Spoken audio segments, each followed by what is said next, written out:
Bismillahirrahmanirrahim. Assalamualaikum warahmatullahi wabarakatuh. Kita berjumpa lagi dalam mata kuliah Bahasa Indonesia. Kali ini kita akan membahas tentang tata tulis ragam ilmiah yang ada dalam bahasa Indonesia. Oke. Bicara tentang tata tulis ragam ilmiah, dipahami bahwa bahasa Indonesia ragam ilmiah ini merupakan salah satu ragam bahasa Indonesia yang digunakan dalam pertemuan dan penulisan karya ilmiah, di mana bahasa ragam ilmiah ini diperoleh sesuai dengan sifat keilmuannya dan didasari oleh hasil pengamatan, peninjauan, penelitian, dan bidang tertentu, disusun menurut metode yang menggunakan pendekatan rasional dan empiris, dengan tentunya sistematika penulisan yang bersantun bahasa, dan isinya dapat dipertanggungjawabkan secara ilmiah. Berikut juga kebenarannya.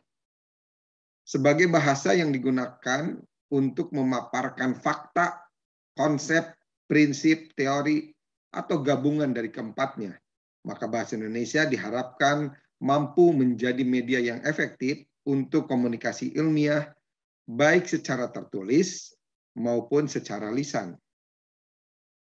Ada beberapa macam ragam bahasa. Ada ragam bahasa Indonesia berdasarkan media, ragam bahasa Indonesia berdasarkan cara pandang penutur atau pembicara, ragam bahasa Indonesia berdasarkan topik pembicaraannya, dan ragam bahasa berdasarkan wacana, juga ragam bahasa menurut hubungan antar pembicara. Ragam bahasa Indonesia berdasarkan media diantaranya berupa ragam bahasa lisan, di mana ragam bahasa lisan ini adalah ragam bahasa yang diungkapkan melalui media lisan, terkait oleh ruang dan waktu, sehingga situasi pengungkapan dapat membantu pemahamannya. Bahasa lisan akan lebih ekspresif, di mana mimik, intonasi, dan gerakan tubuh dapat bercampur menjadi satu untuk mendukung komunikasi yang dilakukan. Di sisi lain, ragam bahasa lisan ini dapat kita temui misalkan pada saat orang berpidato atau memberi sambutan, di saat situasi perkuliahan, ceramah, dan ragam lisan yang non-standar, misalnya percakapan antar teman, di pasar, atau dalam kesempatan tidak formal lainnya. Ragam lisan ini antara lain meliputi ragam bahasa percakapan, pidato, perkuliahan, atau ragam bahasa panggung. Ada beberapa ciri ragam lisan. Di antaranya memerlukan orang kedua atau teman bicara. Lalu kondisinya tergantung situasi yang ada dan ruang serta waktu yang mengikatnya. Tidak harus memperhatikan unsur gramatikal, tetapi perlu adanya intonasi dan bahasa tubuh. Biasanya berlangsung cepat, sering dapat berlangsung tanpa alat bantu, memungkinkan terjadi kesalahan yang dapat dikoreksi, dapat dibantu dengan gerak tubuh dan mimik wajah serta intonasi yang digunakan. Yang kedua, ragam tulis. Melalui media ini ada ragam tulis. Ragam tulis ini berkaitan dengan ragam bahasa yang digunakan melalui media tulis. Tidak terkait ruang dan waktu, sehingga diperlukan kelengkapan struktur sampai pada sasaran secara visual. Ragam tulis ini antara lain meliputi ragam bahasa teknis, ragam bahasa undang-undang, ragam bahasa catatan, dan ragam bahasa surat. Adapun ciri-ciri ragam bahasa tulis, bahasa ragam tulis, atau ragam bahasa tulis. Nah, ini yang pertama, tidak memerlukan orang kedua atau teman bicara. Tidak tergantung kondisi, situasi, dan ruang serta waktu. Diharuskan memperhatikan unsur-unsur gramatikal yang baik dan biasanya berlangsung lambat, selalu menggunakan alat bantu. Jika terjadi kesalahan, tidak dapat langsung dikoreksi dan tidak dapat dibantu dengan gerak tubuh dan mimik muka. Hanya terbantu dengan tanda baca yang ada dalam tulisan tersebut. Menurut Guler, karakteristik bahasa tulisan ini lebih akurat, ya, akurasinya, dipahami secara logis segala informasi dan gagasan yang dituliskan. Lalu brevity, ringkas, pengungkapan gagasannya ringkas, tidak menggunakan kata-kata yang mubazir. Clarity, jelas, yaitu tulisan dapat dipahami, penalarannya jelas, tidak menimbulkan ambiguitas atau tafsir ganda. Selanjutnya yang kedua, ragam bahasa Indonesia berdasarkan cara pandang penutur. Di dalamnya ada ragam daerah yang dikenal dengan nama logat atau dialek. Dialek ini bisa dibedakan menjadi 4. Ada dialek regional, dialek sosial, dialek temporal, dan idialek. Ya, jadi kalau idialek itu dialek perseorangan. Ya. Kalau dialek temporal sementara, dialek sosial, dialek yang ada karena interaksi sosial. Dan dialek regional, dialek yang digunakan secara kewilayahan. Selanjutnya ragam pendidikan. Ragam pendidikan terdiri atas ragam bahasa baku dan ragam bahasa tidak baku. Dialek regional merupakan bahasa yang digunakan di daerah tertentu sehingga ia membedakan bahasa yang digunakan di satu daerah dengan bahasa yang digunakan dengan daerah lain, meski mereka berasal dari satu bahasa. Oleh karena itu dikenallah bahasa Melayu dialek Ambon, dialek Betawi, dialek Medan. Dialek sosial yaitu dialek yang digunakan oleh kelompok masyarakat tertentu yang menandai tingkat masyarakat tertentu. Contohnya dialek wanita, remaja, ataupun anak-anak. Dialek temporal, dialek ini digunakan dalam kurun waktu tertentu. Sementara idiolek, keseluruhan ciri bahasa seseorang. Sekalipun kita semua berbahasa Indonesia, kita bisa memiliki ciri khas pribadi, tata bahasa pribadi, dan pilihan dan kekayaan kata. Misalkan dikenal, oh ini dialeknya Pak Jokowi, ini dialeknya Pak SBY, ini dialeknya Pak Habibie, ya, ini dialeknya Pak Soeharto, dan ini dialeknya Bapak Soekarno. Tentunya ada secara personal dialek itu sendiri. Selanjutnya ragam baku. Nah, ragam bahasa yang oleh penuturnya dipandang sebagai ragam yang baik. Ragam ini biasa dipakai dalam kalangan akademisi, ya, di dunia karya ilmiah dengan suasana resmi atau surat resmi. Ciri ragam bahasa baku ini ada kemantapan yang dinamis, ya, kecendikiaan, lalu juga keseragaman kaidah, ya, kesesuaian kaidahnya. Ciri struktur bahasa Indonesia yang baku lengkap dengan morfologis, lengkap dengan struktur yang jelas, lalu penggunaan kata atau jenis kata atau pilihan kata atau biasa disebutkan diksinya yang tepat, menggunakan kalimat efektif dan adanya keparalelan dan kesejajaran dalam penggunaan bahasanya. Sementara ragam tidak baku merupakan ragam bahasa yang digunakan pada kehidupan sehari-hari. Ragam bahasa tidak baku biasanya digunakan tidak sesuai dengan bahasa Indonesia yang baik dan benar karena ragam tidak baku tidak digunakan dalam situasi yang formal. Di sini sikap penutur dikenal dengan langgam atau gayanya. Selanjutnya yang ketiga, ragam bahasa Indonesia berdasarkan topik pembicaraan. Berdasarkan topik pembicaraan, ragam bahasa terdiri dari ragam bahasa ilmiah, hukum, bisnis, agama, sosial, kedokteran, ataupun ragam sastra. Ya, ini ada macam-macamnya penggunaannya.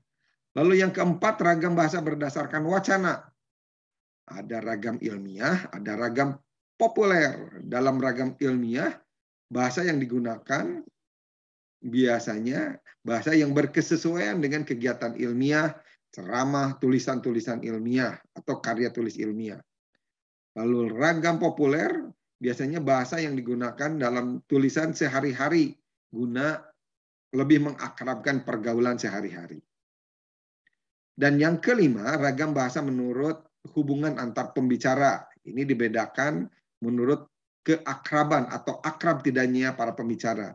Ada ragam bahasa resmi, ada ragam bahasa akrab, ragam bahasa agak resmi, dan ragam bahasa santai. Selanjutnya, karakteristik ragam bahasa ragam ilmiah atau ragam bahasa ilmiah. Ini karakteristiknya terlihat kecendikiaannya, lugas dan jelas, menghindari kalimat fragmentaris ya atau fragmentasi. Ini formal dan objektif, ringkas dan padat, lalu juga konsisten.